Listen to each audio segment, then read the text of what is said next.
Oh, no, not at all. All right, 4, 3.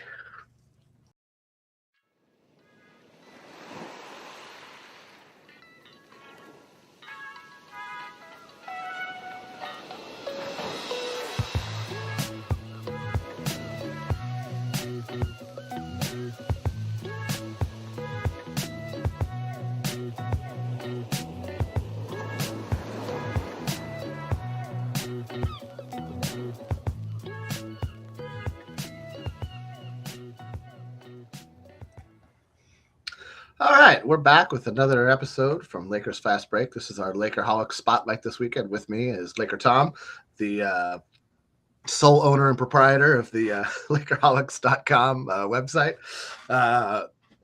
Come on by Lakerholics.com. We have a lot of fun there. As we get closer and closer to the season, you'll start to see a lot more people posting a lot more articles.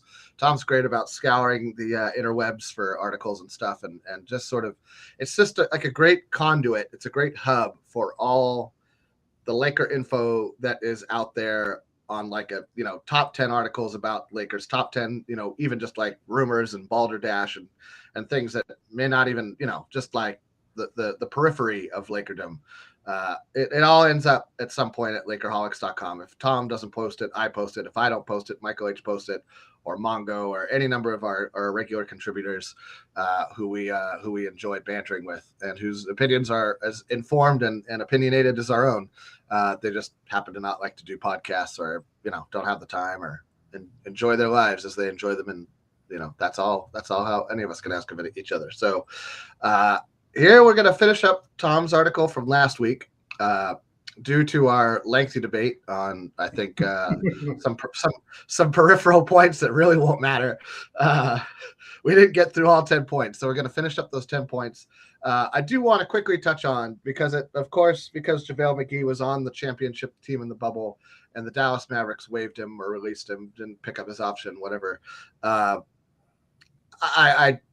think Tom and I are both in agreement on this. I honestly think he's maybe a vet minimum deal away from becoming an excellent big man coach, right? Being an excellent, like, Jared Dudley type assistant coach who could take the guy who's a troublemaker aside, who could take the guy who thinks he deserves more aside and be like, this isn't the time for this. He did such a great job. People, and rightly so, people give a lot of the bubble. Lakers had two versions of JaVale and two versions of Dwight. JaVale McGee started out the season great. Right. He was like a solid contributor. He was averaging close to a double-double in very limited minutes, playing great defense, protecting the rim, doing great. Then I think he got a hip injury, and he was not the same for the rest of the season after that. And then it flipped. Then Dwight started getting those minutes. Dwight started playing great. And I think people don't give JaVale McGee credit enough for doing two things. One is accepting that this is how it's going to go. Like, I got hurt. I'm not going to have the role. Dwight's playing great. We should let Dwight play great. I want to win.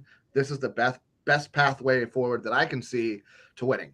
I'm not right in my body. I need a summer rehab, maybe a light surgery. No, you're absolutely right. And what was beautiful about it is that Dwight took the same position when AD started taking all his minutes.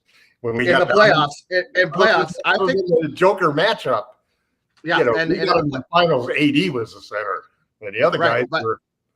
I think AD was the center in all the series except for Denver. I think that he got the majority of the minutes at center, other than the Denver series, and that was the correct call by Coach Vogel, obviously. And I give JaVale a lot of credit. How good Frank Vogel was in making decisions, and it's in that playoff. Oh yeah, boy, during the season he made those switches just every time, right at the perfect moment. Yeah. No, he made great calls, and it was a shame that they didn't give him a good team the following season. Yeah, we had a great center tandem that year, perfectly executed by the coach and by the three guys, and there never was any spillover of people being dissatisfied or discouraged because the role had changed. It was everything team first. That was a perfect season. You can't. I give the vets other than COVID and millions of people dying in the world. Yeah. Well, and so just one last point on McGee. I give McGee a lot of credit for fostering that environment. He was a part of Golden State. He saw what it took to be a part of a championship culture, right? It's not just the team. It's also the culture. It's also what happened all the time you spend together off the court. In the bubble, he was great as an ambassador in the bubble for just holding the team together and the team together, just being that glue guy. He and Jared and everything, that was great. There's a funny thing player of all time, Jared Dudley. Yeah, but there's a funny thing about this last spot, because I think it comes down to you get Wood, or it doesn't matter who you put in there because they're not going to play. That's what it amounts to. We've got a good rotation with 10 guys already. We can't resist putting Wood in there, but anybody else is just going to be on the bench, man. I can resist putting Wood in there. Oh, we know you can resist that, but you can. So that means you can. I don't resist. It's easy. It's easy to apply to Jamie. It's easy for me to resist foolish notions. Anyway, Adam Hurley disagrees with us. We have an explosive offense this year. I think we should pick up McGee. I just don't see. And what's up, Daniel? And what's up, Adam? No, he's okay. So this is a good point. McGee is only 35, but he plays like he's 38, if not 40. And I just don't see with Jackson Hayes. I don't want Jackson. Jackson Hayes is a young guy with a lot to prove, and I feel that if you put a guy like that in the position of looking over his shoulder in training camp, and maybe I'm wrong. There's a lot of ways you can skin this cat. My opinion is if you got a guy like that who, high draft pick on the team he came here on a deal he probably thinks he's worth more than, and now he's looking over his shoulder. I'm not sure that's the best recipe for success. Why would he be looking over his shoulder? Well, because somebody like McGee, are you talking about if you start him or if you use him as a backup center? I think he wants to be. I think in his mind he is the starter. I think he thinks he deserves it. That's really a weird thing that's going on with this whole situation, because either the Lakers have made a deal with Anthony Davis that you're going to start as a power forward, and we're going to put another big next to you. And we're not sure who he's going to be, but we're going to put another big next to you, and we're going at that. That's our strategy. And there's a big element that says that's how the Lakers are going to do it. And yet you look at it, they paid $51 million to Rui. Yep. Rui. I think Rui is our third. Rui could almost be considered a second big. No, he played that. He plays that way. And then everybody, I've been just being attacked left and right as a Vanderbilt hater, and I actually like the guy a lot. But his offense is killer. He's got to get a lot better in offense, or else he isn't going to be on a team next year. So he's a possible starter too. And then you got Wood. So what's going on with it's kind of funny. The Lakers usually have been great about being on the same page, but right now. Well, okay, so this page, but everybody doesn't realize that it is going to be two bigs. I think that's probably what's happened. So this is bigs. I think you've made an interesting point here, but you left out the culprit. The culprit isn't the Lakers. The culprit is this is something Rob Pelinka has a tendency to do.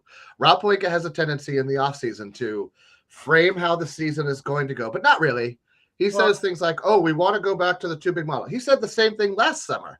Everybody just kind of gave him a pass. Everybody gave him a pass, and we got Damian Jones, and who didn't play, and we got Thomas Bryant. Everybody thinks we rolled into last season with just AD on the roster, and that is incorrect. We waived Jones early, and we traded Bryant because he got disgruntled. And we started AD because both of those guys flopped totally. They were terrible in camp, and they were terrible at the beginning of the season. Horrible in camp. It was like, what's Darvin Ham supposed to do? Right. So, but that's like not the 49ers trading 3 picks for Trey Lance. Well, I don't watch football anymore. It's a dead sport to me. But a lot of that falls on AD and Darvin Ham, and it should not. It should. It's something that Rob does every summer. Every summer, Rob makes these grandiose proclamations. He does something where he trades for Andre Drummond and promises him a starting spot. Maybe have been already discussed with Darvin Ham and with Anthony Davis. Even if they have, why do you have to say anything? What's the benefit of showing your hand? There's no benefit. All you do is set Jackson Hayes up for failure. No, I don't think that's so, exactly what he exactly what he does. That's what he did when he Jackson signed Hayes is Andre not Drummond. really starting. Even if he Okay, starts, no, Jackson Hayes is stop, really not the starter. stop and look back in history with me for a second. We get Andre Drummond off the waiver wire. We promise him he's going to start. Season tanks. We go and get Marc Gasol. We promise him he's going to start. He's terrible. We do the same with Damian Jones and Thomas Bryant. They're terrible. Are you seeing the pattern that I'm seeing here? Yeah, listen, it's consistent. I've written about a dozen articles on the rotating consistent throwaway centers that we have. Every summer he does it. Every single summer he's been the GM. He has done that. He did it the summer that we won the bubble. Why is he doing that? Why is he doing that? The answer because is he's trying to play want Anthony Davis to play center. Well, they're trying to play Anthony Davis doesn't want to play center. The Lakers don't want Anthony Davis to play center. I don't care what he plays. The Lakers get hurt. Continue to do two things. One, they continue to know that they got to get another big to play alongside him. But secondly, they're too cheap to value anybody and pay what they have to do to get a Miles Turner or to get a. Well, Miles Turner hasn't been a free agent. There's 5 or 6 guys they could have gotten through the years that would have anchored that center position for them. I mean, that's a theory. Miles Turner has never hit free agency, so we can't say they could have gotten him. They could have tried to trade for him. They could have tried to trade for him. I'm not even sure Miles Turner has really been on the market at a price we can afford, to be honest. I don't know. I just saw a proposed trade that would have required Rui all of our draft assets. Rui, Vando, and Russell, and 2 second-rounders. I would have jumped on that. I know you would have. I don't know that I would have. I wouldn't give up Rui for Miles. I think that's bad.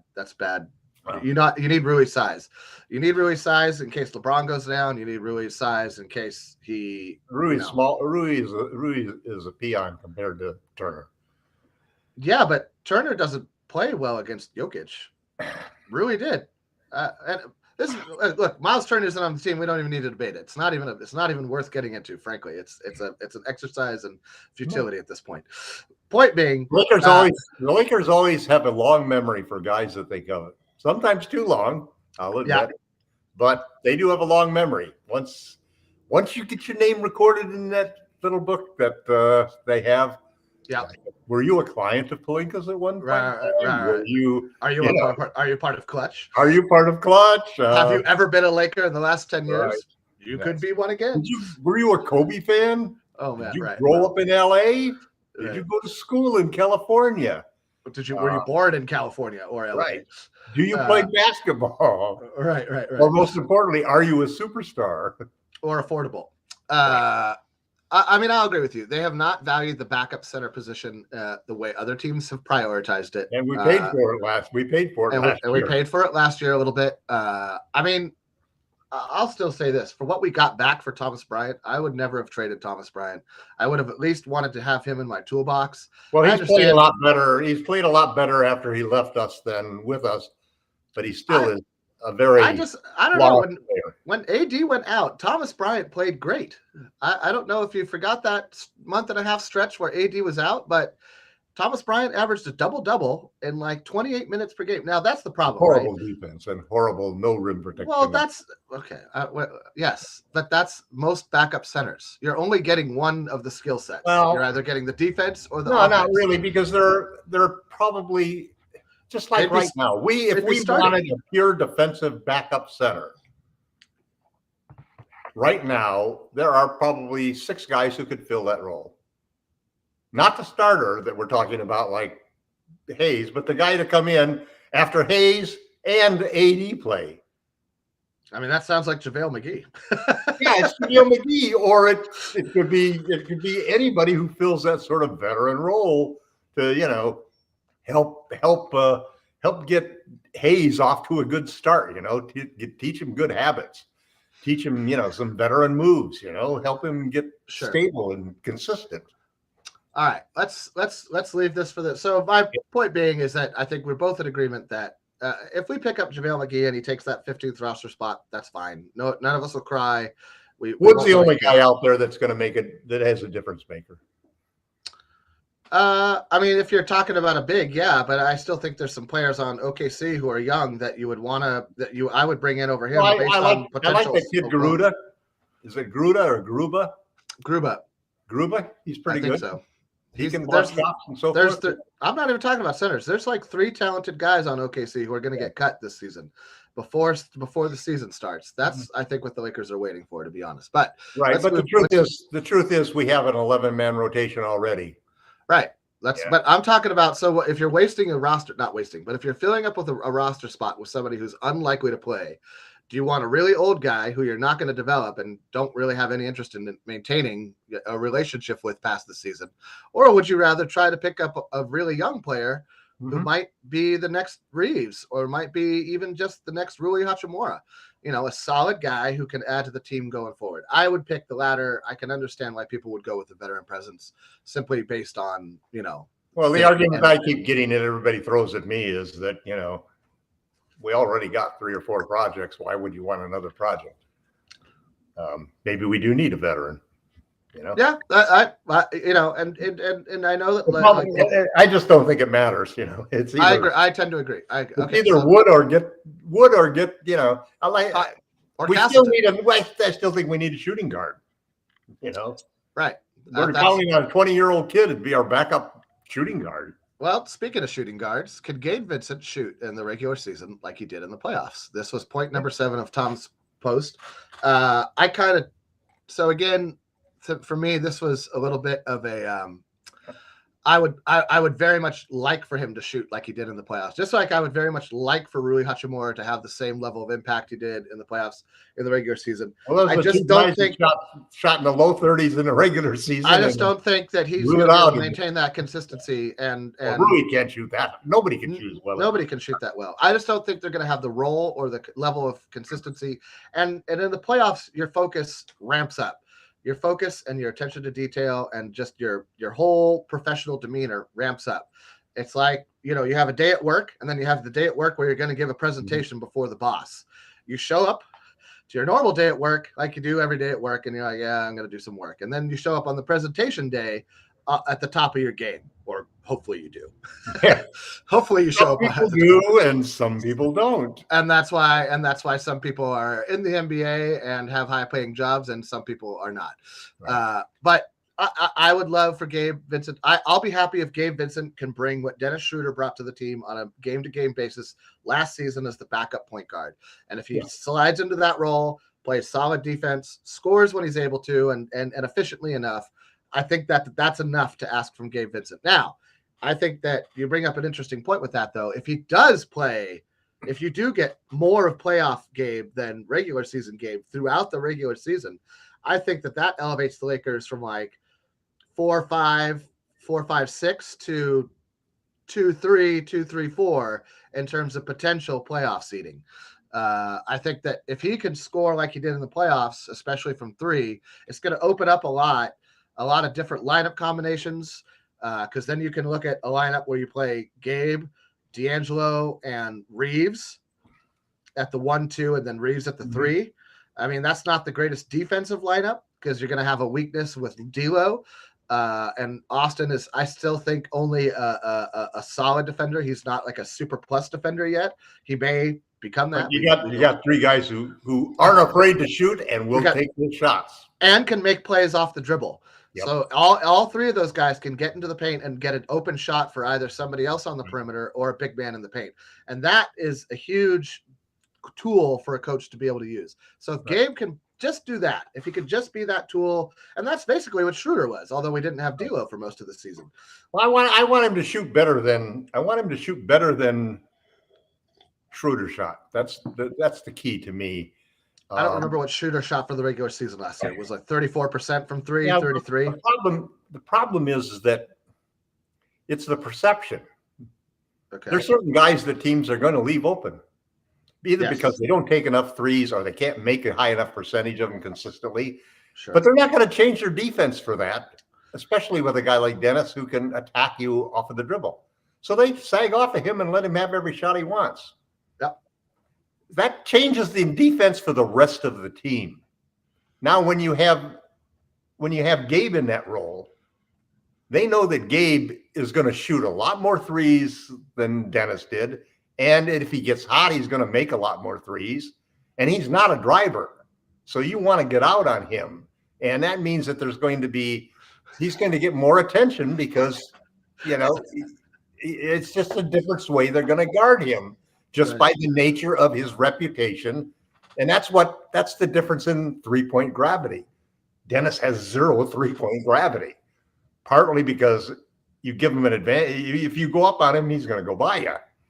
And that's not the case with Gabe. Gabe's pretty much a straight line driver who's not a really good driver. So he's really a 3-point shooter. No, he's a catch and shoot guy. He's got the sweet form you want from those types of guys. And when they get hot, it's good. So I think that he's got to play the kind of defense at point of attack that Dennis did, which was very good. And he's got to shoot a little bit better percentage than Dennis did. I don't think he can take the starting job from D'Lo because I think D'Lo's going to have a great season.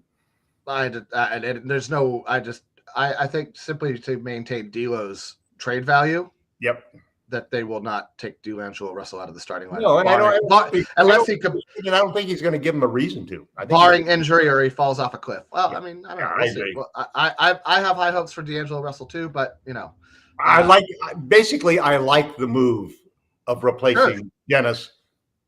Look, Dennis made a lot more money in free agency than Gabe Vincent. Well, 13 million to 11. That seems like a lot more money to me. But I mean, especially because we're still under the cap. That's the key. That's the key to that deal right there, right? That 13 million, if we had paid Dennis, that bumps us over the cap. Now we're still, I think, like a half 2 million here, 2 million there, 3 million here. That's why we're 9 million. We still got 9 million under there. We still got 9 million to play with in Monopoly money. Okay, Jonte does not agree with us. Do not play Austin, D'Lo, and Gabe on the floor together. Well, Jonte, we'll see. Come on, who's the coach, Jonte? Who's the coach? Zangerstein think about who the coach is. Zangerstein The only way to stop him playing 3 guards is only have 2 guards on the team. Well, that's not going to happen. Zangerstein was also not a fan of the 3-guard lineups, and so you've got a friend there, Jonte. I think you will. Unfortunately, 3 shooter lineups. Think of them that way. It's not as bad. It goes down easier. It's does it? We'll see. I mean, we'll see. This is all to be hashed out. So we'll see. All right, let's move on to. Oh, we're already ready. Look at me doing things in advance. All right, this is the most underwhelming, or not underwhelming. That's the wrong word. This is the most under the radar thing the Lakers have done all summer. Let me tell you a little side story to this one. Go back up to the top of the article and look at the photos of the 10 people. I couldn't find a photo with the 10 people that I wanted in there, and I was too lazy to go into Photoshop and make it over. So I had to put Taurean Prince in there, and I took out I took out Max Christie, who was, I think, the 10th player who had really a big question. I disagree, though. I think Taurean Prince I'm going to say this. I think you bring up a valid point. I think that this is this has the potential to be a big steal for the Lakers because he was the first guy they signed and used the first guy that signaled that we were going under the cap. Like we used an exception to bring him on, which means I believe next season we'll have his bird rights should he work out. When you use an exception to sign a guy, it bumps them up in terms of like their ability. It means it kind of shows that you believe in them to some weird degree. He's 6'7" with a 7-foot wingspan, and he shoots a high percentage from 3 on just under 4, 3.5 shots a game in a limited role.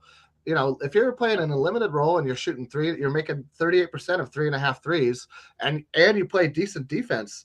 That opens up. We just talked about a small. We don't have to have Austin Reeves play the 3 anymore. The 3. That's what I'm saying.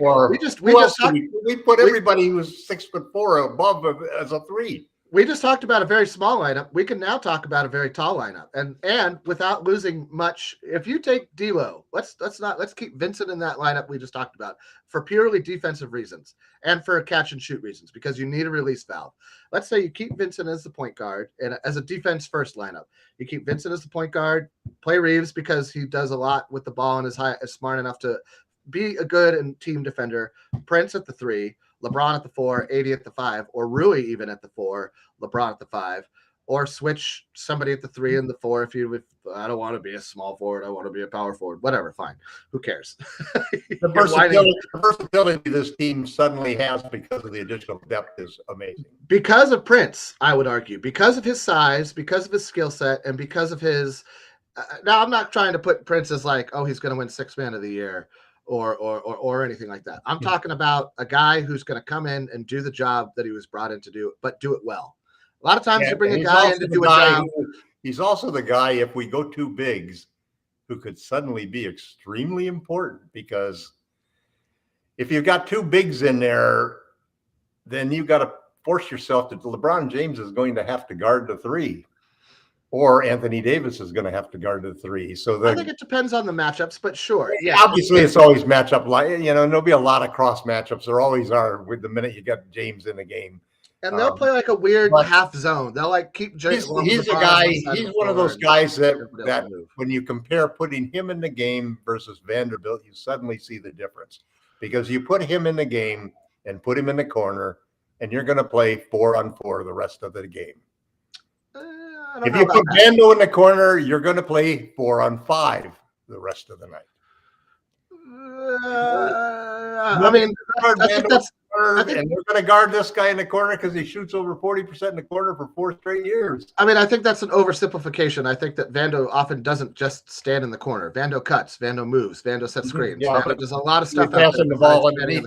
If they're passing the ball underneath, he's going to pass it out right away. He offensive rebounds. He passes the ball. He averages close to 4 assists a game in limited role. Vando has a lot of skills that people tend to just brush off. That I think is kind of silly in there. But the problem is that's their prerogative. He's got great regular season value, but his value in the playoffs, his playability in the playoffs can easily be limited. Well, it's a good thing for him that the regular season comes before the playoffs, then, isn't it? Yeah. You gotta do well in the regular season to get to those playoffs. Everybody's like, oh, playoffs. I'm like, yeah, but there's this crazy thing, and I know it's wacky.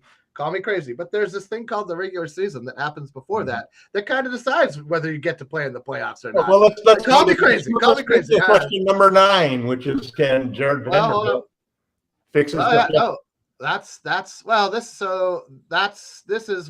was the only one of these I thought was completely and utterly mislabeled, because I don't see him as having offensive deficiencies. I see him, as many players in the NBA. Let me finish a point for once here. You just keep blathering on and on. Let me finish it. Let me frame this so we can talk about something specific. Go ahead. I don't see him as having offensive deficiencies. I see him, as I see many players, having something to work on. Austin Reeves has something to work on. He needs to work on being able to get into the paint and make a play better. He needs to be able to move quicker with the ball and be better on defense. His footwork needs improving. Many things for Reeves to work on.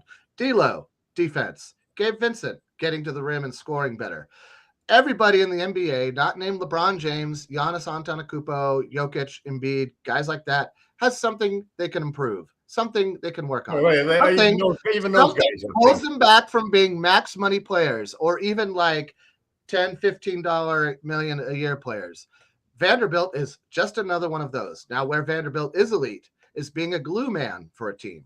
Where he does excel is in making the entire team better by a small factor, which improves everything. Now, did he have a problem in the playoffs? Yes, many players do. D'Lo had a problem in the playoffs. Half the Lakers had problems in the playoffs. So Vanderbilt's not in some isolated cocoon of terribleness. This is why I thought this was poorly framed. It's not that he's a perfect player. It's not that it's indicating that of all the Lakers, Vanderbilt has this deficiency because he can't shoot threes at a high percentage, which is just the most absurd thing I can think of I don't understand it. I understand that the game has incorporated the 3-point shot at a level that it was never incorporated, and that's never going to change. And that's wonderful. It doesn't mean that other things like passing and rebounding and defense are worthless or should be undervalued. And that's the only reason I took any umbrage with this at all. It makes it seem as if like he's a defective player, and I couldn't disagree more. No, it's what's holding him back. He's not, in a way, the problem is that his deficiencies. It's not a deficiency. make him ultra vulnerable to being played off of the court. His inability. No, listen. There's two things he can't do. That there's two things that have of the 10-man rotation the Lakers have right now. He is the worst at, and that is shooting threes and making baskets when you get the ball right underneath the rim. Because he basically is Ben Simmons the minute his foot touches the paint. You watch the games and you know that.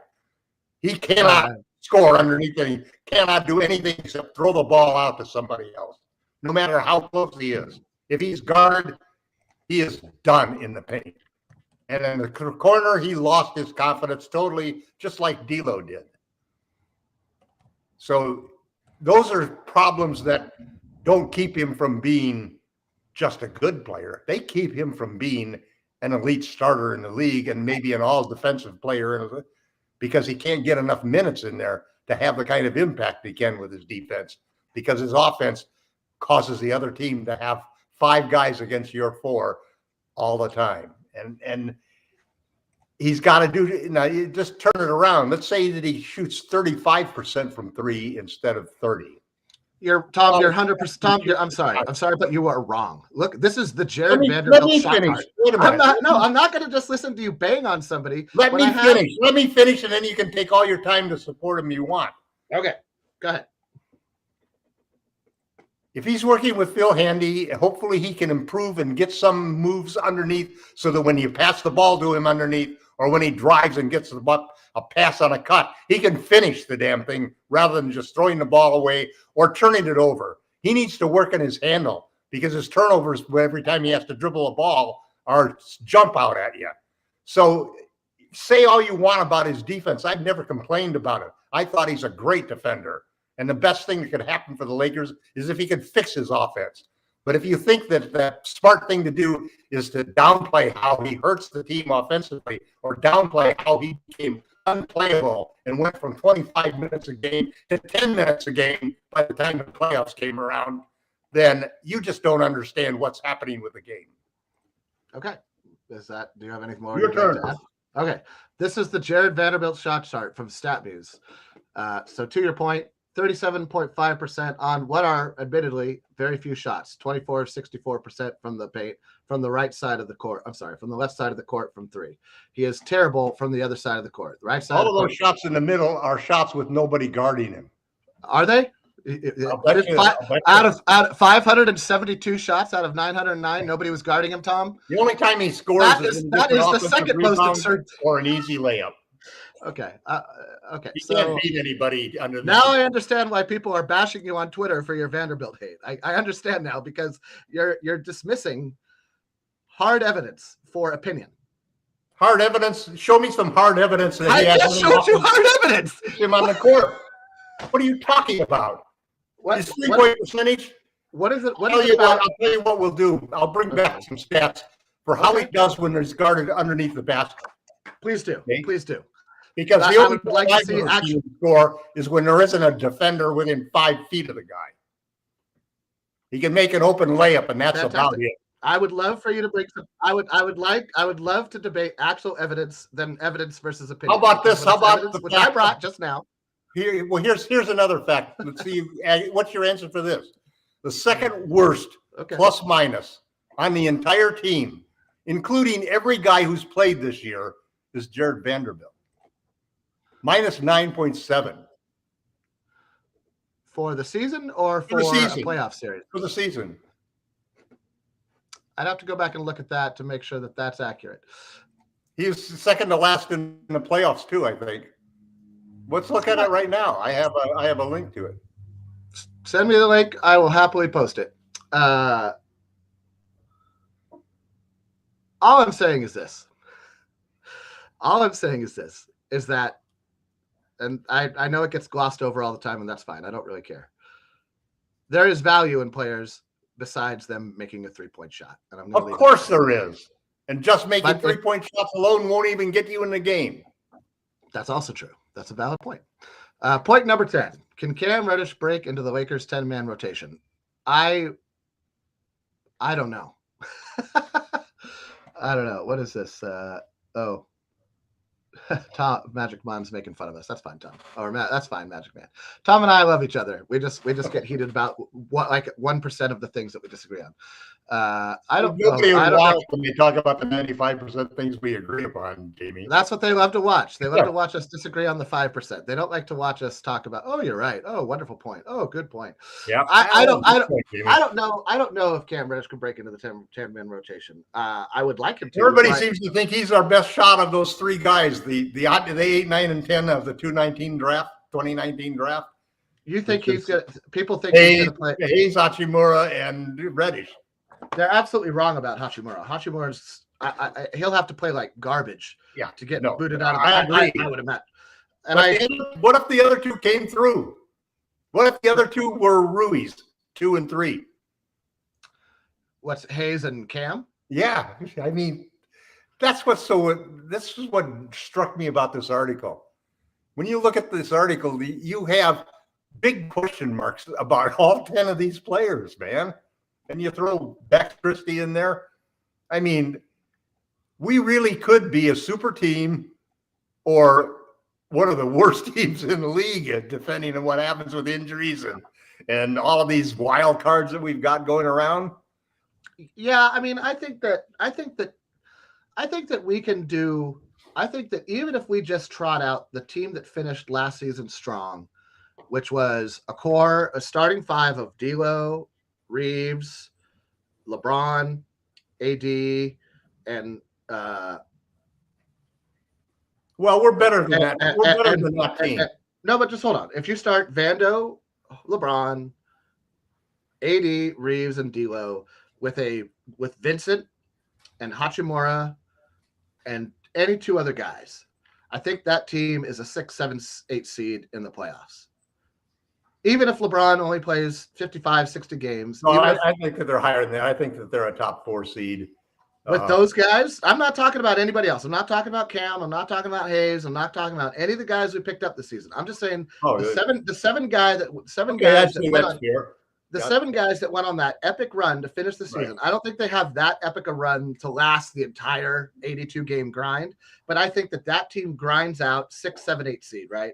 Okay. So now if you add any one of the guys you're talking about, if Hayes hits, or Prince hits, or Cam hits, or Gabe hits, any one of 4, I think that bumps you up to a 4, 5, 6 seed.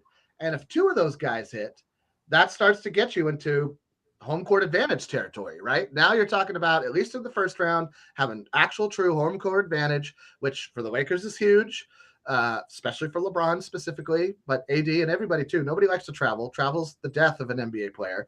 And so that's where I take a lot of hope from. And that's why I'm not willing to just cast guys like Vando and D'Lo aside because of their past failures, is because they were key in the regular season in getting us to the point where we had this playoff discussion.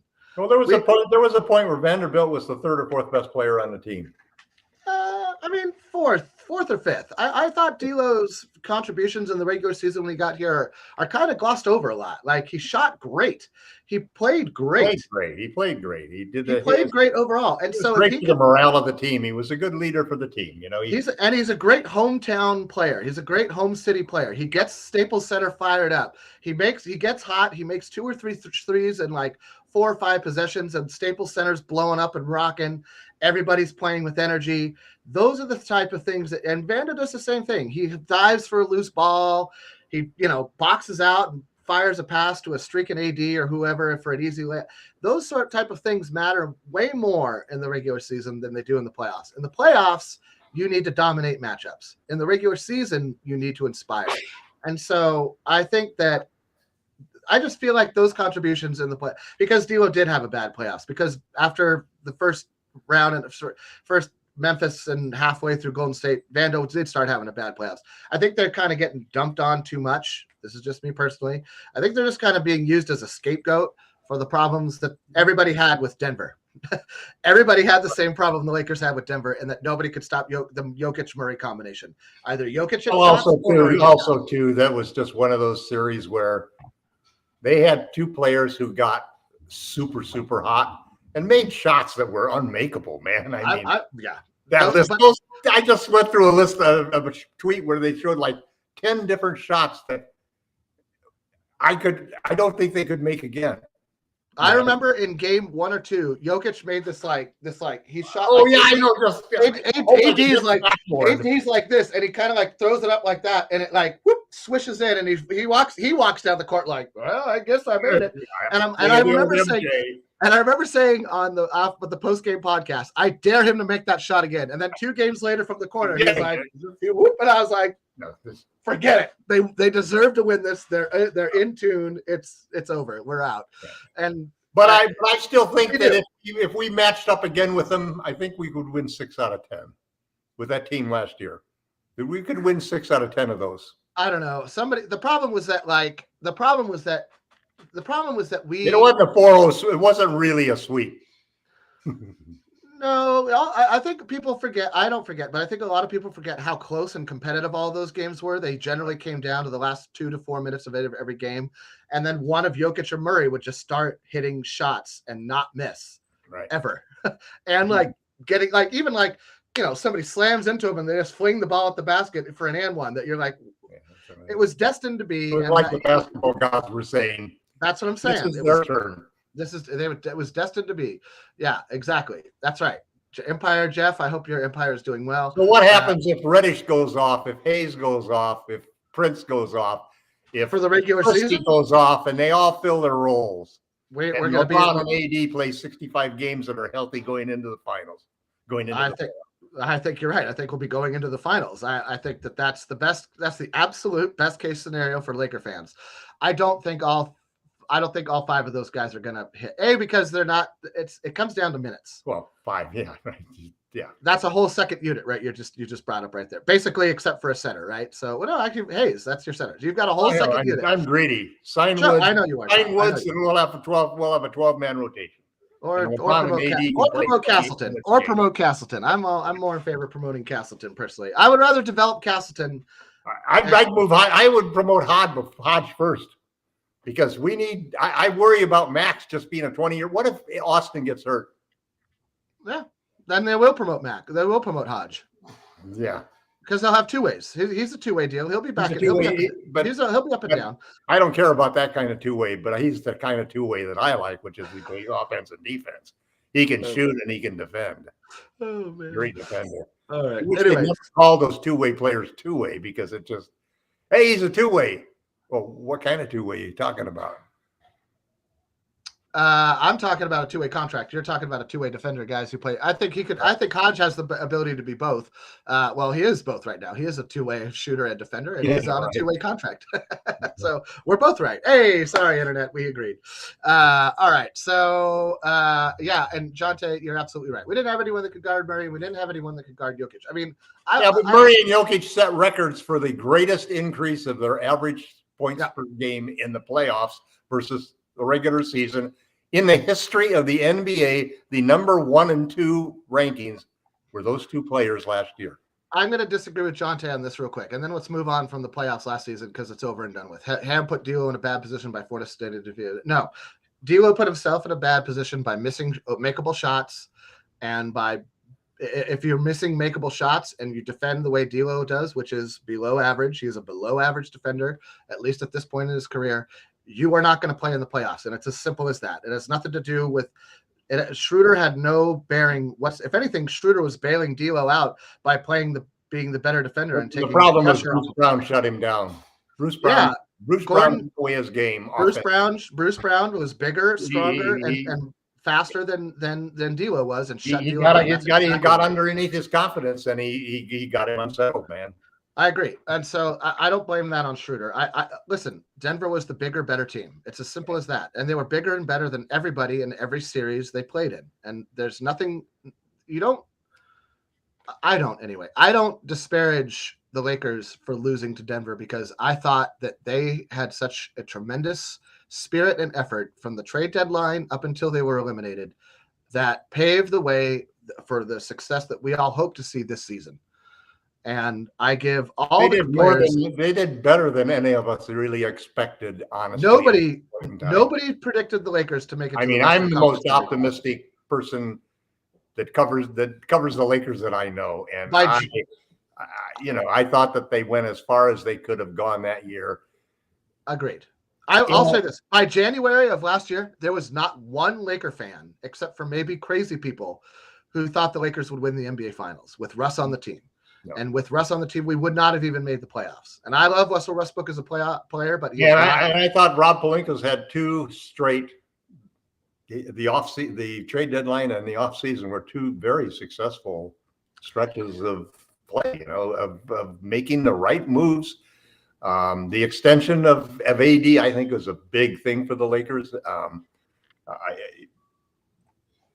I think that as crazy as he is, Barkley is right that the Lakers don't win a championship now unless AD wins MVP. He's got to have that kind of season for the Lakers to win a championship in the next 5 years. All right. So looks like, so real quick, and you posted this on the blog, and this is, this is what I'm talking about when I was talking about all the Laker news filters back into the blog somehow or another. This is the sort of thing you will find on Lakerholics.com on a regular basis. And this is, I give all credit in the world to LakerTom, because he scours the internet. Granted, he's retired and has a lot more time than I do. So, you should be spending your time. So I'm kidding. You should do with your time as you will. But he spends his time finding stuff like this, making sure that we're all informed as Laker fans, which I greatly appreciate and probably don't express enough. So thank you for doing that. You're welcome. And it's great to hear, in my opinion, it's great to hear that Bronny James's cardiac arrest is due to a treatable heart condition. That's fantastic to hear. The last thing I wanted to get out of this was that the kid has to stop playing basketball. It's there's a deficiency like Chris Bosh had, where you could die at any point in your career on the court or in practice or whatever. That's the last thing anybody wanted to hear for a kid who hasn't even hit his 20s yet.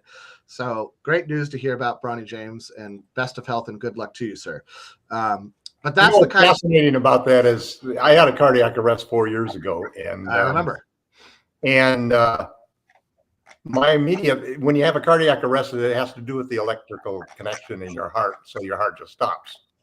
And so they got CPR, and it's made a big difference now. They're putting these defibrillators in all of the locker rooms and gyms all over Southern California now, just to make sure that if any athlete has this happen, because a blow, for example, a hard blow to the chest could actually cause something like that to happen. And they didn't get really specific in Bronny's case because I have a pacemaker or what's called an ICE. So it basically is a defibrillator and a pacemaker. So that is often what people who have had cardiac arrest get. So that it's like they say it's like getting kicked in the chest. If you have another cardiac arrest, the defibrillator and you automatically gives you a jolt. And tries to get you going again. That's really cool. Yeah. That's interesting to hear. And so the solution for him may be as simple as having a defibrillator, having that device built in there, or hopefully even just as simple as medication. I'm sure that the LeBron James family will. And you saw that they went to the Mayo Clinic and so forth, and you imagine if you spend $1 million on your own health every year, as LeBron does, that there's no cost that he would not. Everything's okay for Bronny, and as they should, as good parents would. As they should, And that's and listen, there's just because the James, this is to all the parents out there, just because the James family is flush with cash, that's not to say that they can do better than all parents, I believe, are doing their level best. And if you're not doing your level best, step it up, man. All right, let's get to the last topic of conversation before we close it out today. Empire Jeff, Magic Man saying what's up. Everybody, Magic Man has become one of the hardest working fellows in show business. He's on the podcast just about every day. I want to give Magic Man a shout out. He's done a great job on the podcast, and he's a tremendous human being. Way to go, Sean. And we all have our flaws, myself included, LakerTom included, Magic. We all do the best we can, and so it's important to remember, if you need breaks from things, don't feel bad. Just take the break. Everybody loves you. Well, not everybody, but your friends love you.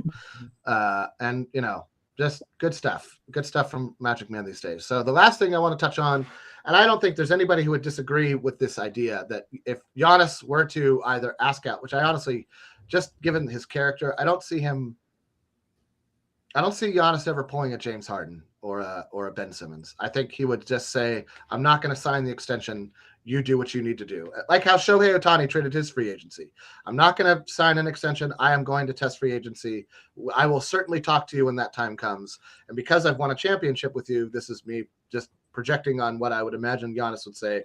I would be happy to hear your offer first. And I need you to show me something that makes me want to buy in, that makes me want to believe. And honestly, the Shohei Giannis comparison is probably a very apt one at this moment, because Shohei is probably going to be asking the Angels the same thing this summer. You need to make me believe in you, because the results haven't been there. And I'm killing myself out here every game, doing more than anybody should ever be asked to do as a sports. People should know that Jamie is an Angels fan. Yeah. Oh, well, I mean, everybody should be a Shohei Ohtani fan. You're witnessing something that will never happen again. There will never be a person who can pitch as well as Shohei and hit as well as Shohei, play baseball in our lifetime. Don't say never, man. Never say never. Did you see Shohei coming? I didn't see Shohei coming.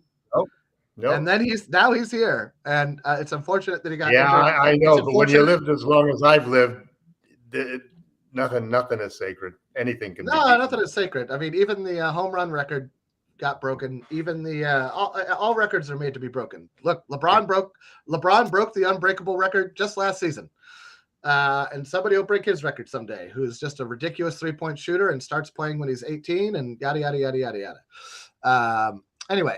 But anyway, this is news for the Lakers, because it could be. Yes, it could be 1 year from now, or 3 years from now, or at some point in time, LeBron James is going to leave. Sure. And the Lakers need to find a replacement. And in many ways, not only would Giannis be the perfect replacement because he plays the same exact position as LeBron does, but he's also the perfect fit for Anthony Davis, because he already knows that Anthony Davis is willing to be 1B. And if Giannis comes over, Anthony Davis will return to the 1B status. They'd be co-superstars, the way that LeBron and AD were. And I think that there's two guys, both in Giannis's case, I think, and AD has shown it in his case, that aren't so hung up on the whole thing of they have to be the alpha guy on the team. Mm-hmm. You know, and that's something that you really have to be careful with your fit to get two superstars. We've already seen the problem it is when you get three superstars, and the whole personality cult that comes along with those, getting the right players to play. And just looking at Team USA today, I watched the first half of the game. Reeves went off. Austin Reeves. He went off. He went off, man. I mean, people who say he's not him, I'm telling you, this is White Mamba, and he is going to dominate. He's going to have a season that is going to be. Let's call him True Grit. True Grit. I call him True Grit. Everybody can call him whatever they want. I call him True Grit. I'm going to call him White Mamba as far as Go ahead. I'm not going to stop you. He's going to be. He shows everything. He shows everything that Kobe used to stand for. I do. So when it comes to people and their opinions, I generally, personally, I can always speak for myself. I generally value the opinions of professionals and experts above people who have opinions, right? Everybody has an opinion. So, of course, there's a vast amount of opinion on the internet about everything. Austin Reeves, of course, is one of those things. One of the people who I believe whose opinion matters more, two people, Steve Kerr and Anthony Edwards. Steve Kerr has had nothing but wonderful things to say about Austin Reeves. And today, Anthony Edwards was giving Austin Reeves his props.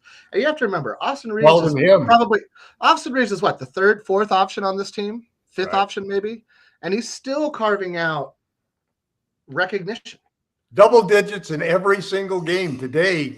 Every 6 steals, 6 steals, 3 steals, 6 assists, 3 steals. My bad. But this is what. If you can make that, if you have that level of impact in a limited role in the NBA, you are valuable. I don't care what the percentages are. I don't care what your shot profile is like. It does not matter. If you can average double-digit points efficiently and close to more than 5 steals, more than 5 assists and multiple steals, you will have money waiting for you for many teams in the NBA for years to come. And I think there's still room for him to go up. So I think he's going to be like the third option on the Lakers, the fourth option on the Lakers. So back to Giannis though, real quick. I don't want to fall down another. We've talked a lot and given Reeves a lot of props, and he's going to have a great season, we hope, and let's look forward to that. This Giannis news is interesting to me because I think, one, I look at it as an interesting case study in how certain players handle their contracts. I have a big problem, with players like Ben Simmons, with players like James Harden, who feel somehow entitled to just be moved to wherever they choose to go after signing a multi-million, tens and tens and tens of millions of dollar contract to play for the team that offered them that contract in the first place, that somehow that team is beholden to just cater to their whim and say, oh, I'm so sorry, we didn't just do every little single thing we could to placate you, sir. Where would you like to play next?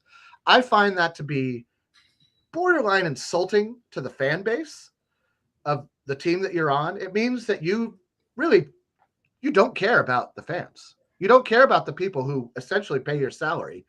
You think that they will love you wherever you go, and that to me is absurd. And furthermore, neither one of them is a winner.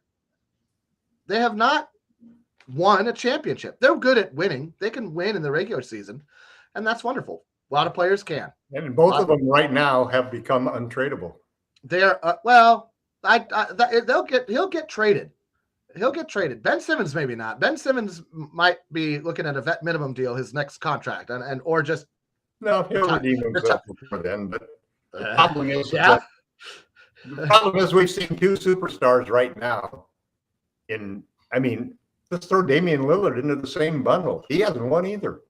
No, I agree. He's always been the paradigm of how you can treat that situation. But now all of a sudden, nobody wants to go trade for him. I'll say, okay, so two things. One, I think Damian Lillard has handled himself better than either Ben Simmons or James Harden has. Not much better, but a little bit better. He hasn't been. That's a pretty low bar to. I'm just saying. I mean, you take a step and you're over that bar. I'm just saying he hasn't devalued his. He hasn't devalued. Yeah, that's like there's three guys in a row and the other two guys step back, and that's why you're up ahead. You didn't do anything. He didn't do anything to get there. The other guys just backed away. That's not true. He could have been on Twitter like, the Portland Trailblazers haven't treated me with the respect, and the GM said that if I was disgruntled, blah blah blah. Instead he said, I'm never gonna leave Portland. I'm never gonna leave Portland. Guys that leave Portland to go chase a team. That's like Barkley saying, I never chased a team, and then they show a photo of him on the. Hey man, Kareem did the same thing. So let's not just dump on everybody whoever said they wanted to swap teams. Kareem did the same thing. So Kobe did the same thing. And Anthony Davis did the same thing, and Kobe was the only one who did it. I think handled it right in the regular season. He showed up to training camp. He busted his butt. I think that Giannis wants to follow Kareem's example. I think that he wants to see the Bucks show him that they're serious about winning. They didn't keep Brook Lopez, right? They did too. Huh? They kept Lopez. They kept Lopez? I'm thinking about. I'm sorry. They got the other Lopez back, right? That's what I was saying. I thought they signed Robin Lopez. That's my brain. No, they did sign Robin Lopez. They have both Lopez. They have both Lopez's. They got everybody back, but everybody's older. And everybody's older last year, and they got knocked out by Miami in the first round. That's what I'm saying. So if that happens again, and this is what I'm saying, he's not going to sign an extension if it happens again. This is my point. I think that he's going to handle it the way maybe he won't. Maybe he'll prove me wrong. He might prove me wrong, and I really couldn't care one way or the other. I mean, he can say what he wants, do what he wants. He's his own person, but I think he's going to handle it. And this is again just me projecting, but I think he's going to handle it the way Kobe handled it, where he will say, "I'm not going to sign the extension. I'm not happy with the way things are going. I will certainly be entertaining free agency next season when I don't pick up my option." And so now the ball is in the team's court to do. I don't think he'll say something like, "I'll go play on Pluto" or whatever like that. That was Kobe being pissed, and rightly so, to be honest, because he played for 3 years on bad teams. Like bad teams with Smush Parker, Kwame Brown. You go back and look at those rosters, and you have to be like, what was anyone thinking? what was the mentality there? But I think Giannis will be kind of similar, and they'll say, "I'm not going to sign the extension, so it's in your court now. You either show me." I don't think he'll go into free agency, or even if he does go into free agency, I think that he will want to see the Bucks get compensated by trading him. I think that he would want to see. I don't think he'd want to leave the Bucks. It's possible. I mean, it's not. He's not the kind of guy to demand a trade.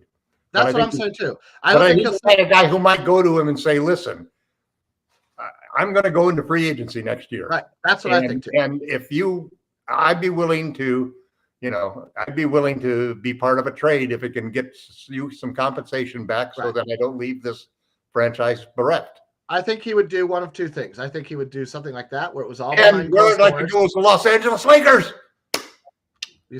Who knows? We don't know. We don't know that, but we can hope. Darvin Ham, new coach. He's got a new coach now. Yeah, no, but yeah, I don't know. Darvin Ham.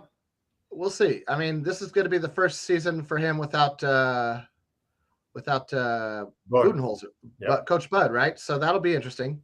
I think there's a lot. I think you're going to have to go through this whole regular season and playoffs before this actually plays out. And on top of that, sure nice to see us chase somebody like Giannis rather than Kyrie or, geez, I thought of Harden. Come on, man. No. Let him go to the Clippers, where mediocrity rules. Really? That's just no to guys like that. I've never entertained the notion, and I would have probably done a mini boycott for a little while if Kyrie Irving had ended up a Laker. I would have been like, I'm not watching. I don't need to watch that guy. I don't need to support that guy. I don't support that person, so I'm not going to support them with my time. And that's just how I am. That's just how I roll, and that's fine with me. But how many times how long have you been a Laker fan now? Let's be honest. How long have you been a Laker fan? 1974. Okay, 1974. Okay, how many times do you think have you ever threatened to leave the Lakers if they did something like traded for this guy? Or I mean, during that last season of Kobe, I mean, I used to tune in to watch Kobe Bryant.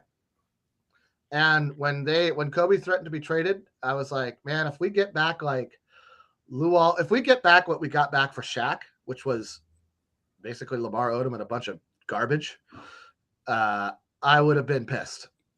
And I probably would have watched Kobe on whatever team he was playing on and been like, yeah, if I have time, I'll watch the Lakers. But I won't make time. And I used to make time for the Lakers, and I still try to make time for the Lakers. And there have been a few teams where I thought maybe I don't really need to make time anymore, but I do keep coming back. And I'll never not be a Laker fan. We've had some seasons where there are a lot of missable games, man. Miserable games. And even during Russ, I still made time at night. Like I would go back, DVR the game, fast forward through the commercials, fast forward through timeouts, even free throws sometimes, or on court brouhaha, replays, just to like get it as close to 48 minutes of basketball as I could. And I've sworn that I'm never going to watch another Yankee game at least 5 times this year. All right, Joe. Oh man, that's and I have never done that with the Lakers, but man, I've reached that point with the Yankees. Well, I'm there now with the Angels. I'm blowing off the rest of the season. We'd like to trade our coach and our general manager to you. We'll take anybody in return. Oh, okay. You can have. I have plenty of pitchers I'll ship your way that are awful. Anyway, it can be worse than our pitchers. I don't know that there'll be much of a. Listen, I know that news made headlines because it's Giannis, because there's nothing going on right now. I don't expect anybody to be. I don't expect the Bucks to take calls on Giannis. I don't expect any of that to happen. So, I mean, this will be an exercise in what if when it comes to Giannis this entire year. Any trade proposal, but next summer we may have a worthy debate if they get bounced in the first or second round out of the playoffs. I think if they make the conference semifinals, NBA finals, and not a team on the rise. That's the problem. I mean, it kind of depends on Middleton. If you look around the league at the young players who are making impact. It depends on Middleton and Holiday. If Middleton and Holiday can bounce back a little bit from last season, they both had disappointing regular seasons and disappointing playoffs last season, that will go a long way towards easing the burden on Giannis. But if they can't, and they don't get traded, and or the players they get traded for are mediocre, I think Giannis is gonna have a beef, and one that I would respect. I would it's funny. It's a lot different if he hadn't won a championship there. But winning a championship there unleashes some freedom now. It's not like or binds you. You cannot criticize as a Buck fan Giannis wanting to leave if the team is no longer a competitor for championship. I don't know about that. I think the people of Milwaukee will be like, "Wow, he abandoned us, and he doesn't like our state." But whatever. I don't think it'd be like that. Well, we'll see. This is like Kareem. This is why I say it smacks of the Kareem situation. Kareem won a championship for the Bucks, and then they made it. Then when he wanted to leave, they traded him where he wanted to go for garbage. For garbage, they got garbage back. Junior Burns was a good player. Yeah, but he wasn't Kareem. No. And so anyway, all right. Trade for a Kareem. Yeah, there's no. I wouldn't have done it. I would have done what the Angels did with Shohei, which is write it out and hope for the best in free agency. That's what I think they did the absolute right thing. I'll be sad when he moves on, as I expect him to at this point. But he sold a lot of tickets, man.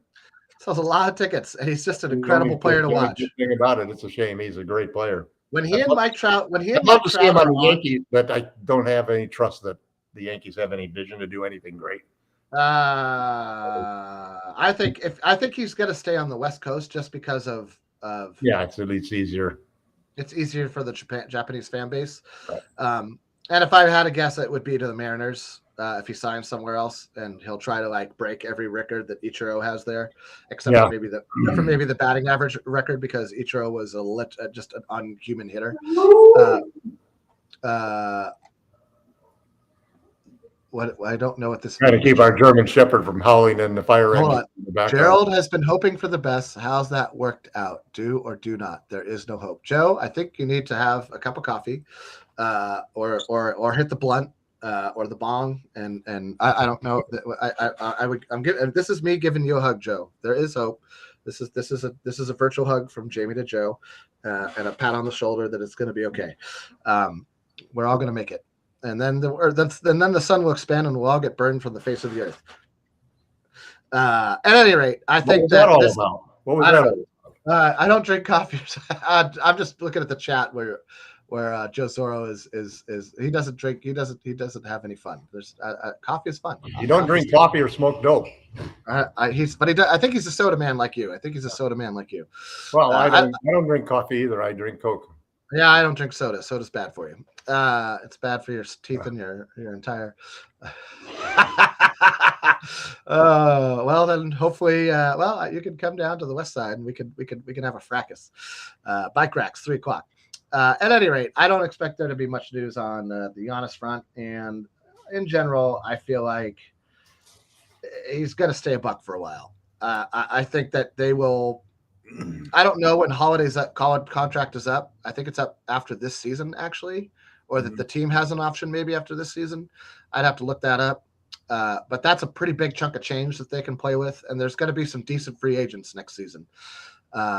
And I wouldn't be surprised if they could lure somebody solid to come and play. Who's the coach now? Is the coach somebody who was on the staff, or did they bring somebody in from outside? Yeah, it's somebody from the staff, and it's the Adrian something or other, or I forget his name. I'd have to go back and look it up. I don't soda with pizza itself. Well, it's pretty hard to have anything else with pizza than a soda, man. I mean, no beer. Beer and pizza's delicious. But anyway, but you could definitely color me super excited if Giannis somehow ends up a Laker. It's good. When you think about, here's a couple of things just in general. Thank you. The Lakers basically did not bring in anybody within 9 years of LeBron's age. Yeah. In a must-win LeBron season, what could be the last season of LeBron as a Laker? I would actually say that the age would be my biggest concern with teaming up AD and Giannis. Giannis would be 30 in the season that he would come to the Lakers, most likely, and AD would be 35. Yeah, nobody's going to worry about that, Jamie. If we got a shot at Giannis, the last thing anybody's going to worry about is that we only got him at 30. Well, we'll see how he holds up between now and then. But when you talk about what the Lakers want to do to replace LeBron, I think you got to start with a couple of things. One,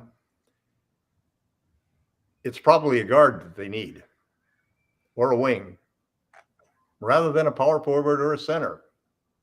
Simply because it's easier to get the ball to them, and that's the guy who's going to have a lot of touches. And but Giannis plays like a point forward right now. He does. True, but again, you're pairing another guy who can't shoot with a guy who used to be able to shoot in the front court, and that then creates the.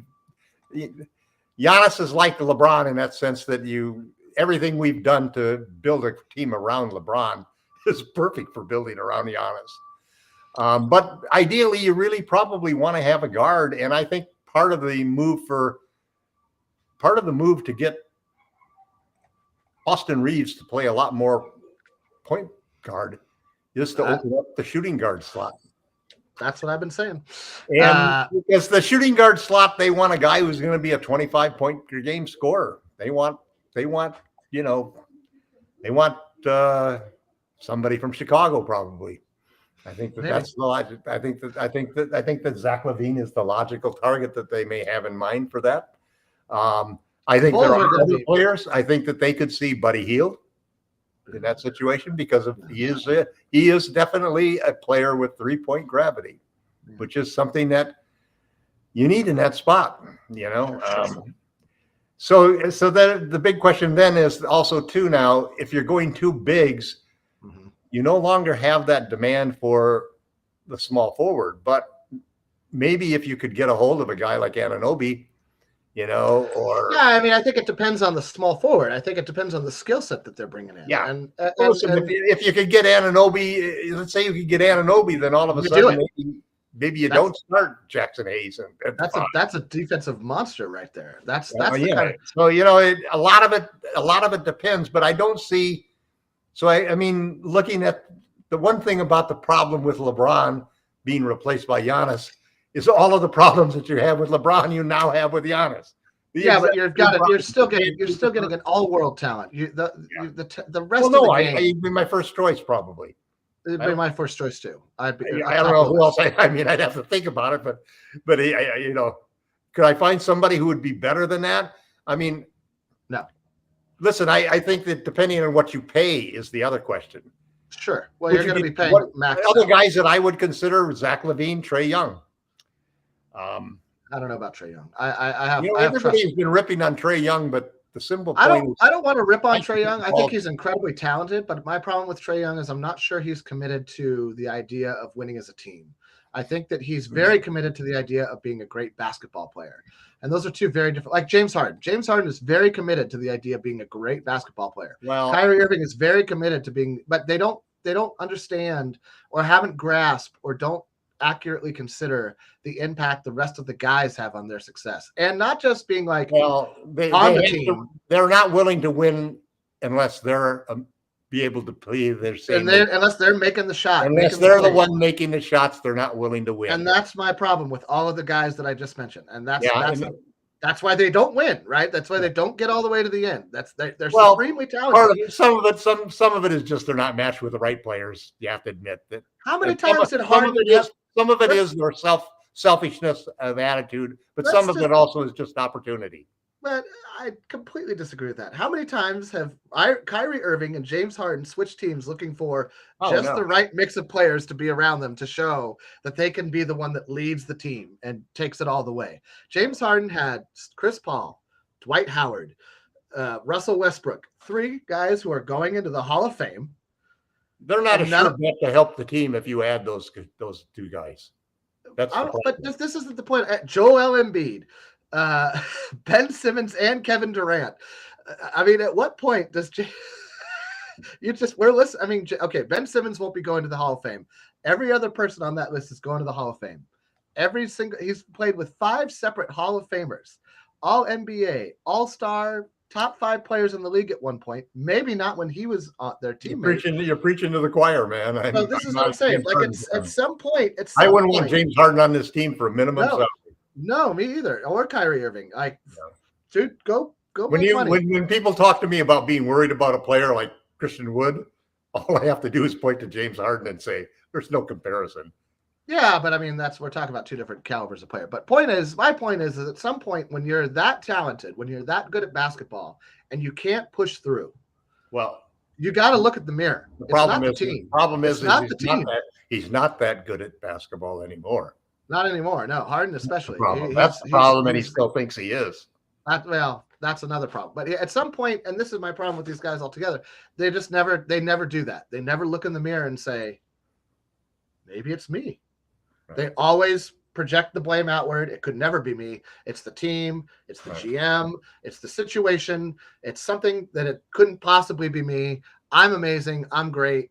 Get me a better team. Like that to me is, I just don't understand that philosophy, and it doesn't make sense. I just want to close the show with Darren agreeing with you, just so that you know the whole world doesn't disagree with you that Vando needs to develop some offensive skills. There's at least one other person who feels as you. There you go, Darren. So you guys could be buddies. Come onto the blog and support Tom when I dig into him about his insane comments about Vando and his worthlessness and his deficiencies and his terrible basketball player. And Tom, I don't want to compare the Vando crowd. I don't want to compare the Vando crowd with the MAGA crowd, but there's some comparisons there. Oh, get out of here! The similarities of ignoring the reality of his offensive deficiencies. I posted proof. Deficiencies. You need to bring proof now. You have said you will. Bring it. I will gladly talk about it at that point. I showed you a shot chart where he makes over 60% of his shots in the paint. You have said he doesn't make shots in the paint because I don't believe it. That's the MAGA mentality. I don't believe it. I don't believe it. I don't believe it. Tips that he's open. That's what it is. Whatever. I'm just saying that I have proof. You have. I don't believe it. One of those two things is way more MAGA related than the other. Check X or Twitter later in the day. I will never be on those platforms. They're a waste of time. I will post the stats. I post it on the blog, and I will debate it there. I'll post the tweet on the blog. Thank you. I won't go to Twitter or whatever you want to call it. I don't care what letter it is. Put whatever letters you want in there. It's not for me, and it never will be. So anyway, thanks for tuning into this afternoon or morning. It's getting to be afternoon now. I got some stuff to do now. Well, I always we got to hold this to an hour, and then I look up, it's been an hour and 15 minutes. So I'd like to thank Ox and Magic Man for popping by the chat. All of our blogger friends and chat friends of the Lakerholics Fast Break podcast. I'd like to thank especially Gerald Glassford for his tireless work on keeping the podcast going. They've been dropping, if you're not aware, they've been dropping team previews. He is the podfather. Magic Man dubbed him that, and he was absolutely right.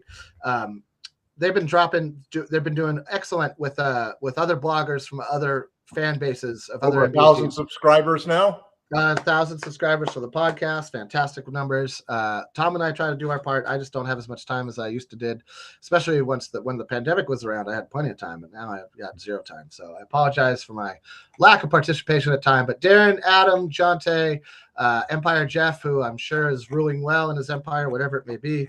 Hopefully it's not like Empire rug stuff. I hope it's a real empire. But whatever it is, enjoy Foundation Empire. You've been watching Foundation? I have not, but I will someday. That's two things people come at me with. You don't listen to podcasts, which I don't, even though I'm a part of one, and you don't watch this fill in the blank show on TV. And I'm like, there's 24 hours in the day. 6 of 8 of those I try to sleep. I work 8 hours a day, and I have a 5-year-old that I try to keep up with. Incredibly, I don't watch all the TV. You're already in a deficit. Oh yeah, my time is and I like to, I got to practice banjo sometimes, and I got to debate Laker stuff with you and other people, which is another thing I like to do, especially on lunch breaks. At any rate, thanks for joining us, Laker Tom, myself, all the people here at Lakers Fast Break. We thank you for your continued support. We'll see you next week. I'm going to try to do a thanks for watching Lakers Fast Break. I got to practice my Gerald more. I'll work on it. All right. We'll see you next time, everybody. Have a good one. Bye-bye.